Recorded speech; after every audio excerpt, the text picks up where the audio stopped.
حضرت فاطمہ بنت اسود رضی اللہ تعالی عنہا۔ حضرت فاطمہ بنت اسود رضی اللہ تعالی عنہا، ان کا تعلق قریش کے اعلیٰ خاندان بنو مخزوم سے تھا۔ انہوں نے کسی عورت کا زیور چرا لیا تھا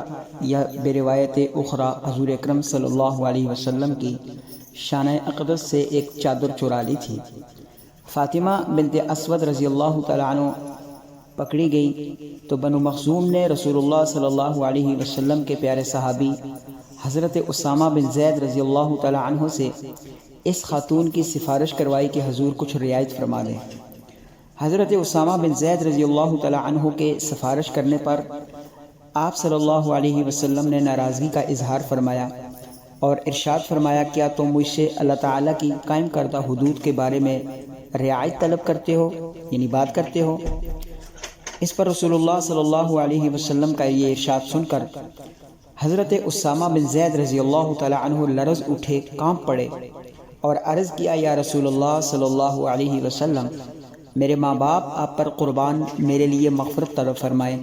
یعنی انہیں احساس ہو گیا کہ میں نے یہ سفارش کر کے غلطی کی ہے۔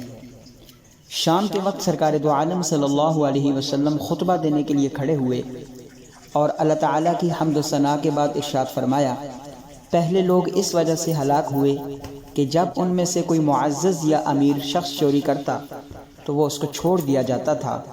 اور جب ان میں سے کوئی کمزور یا معمولی آدمی چوری کرتا تو اس پر حد جاری کرتے۔ قسم ہے اس ذات کی جس کے قبضہ میں محمد صلی اللہ علیہ وسلم کی جان ہے، اگر فاطمہ بنت محمد صلی اللہ علیہ وسلم بھی چوری کرتی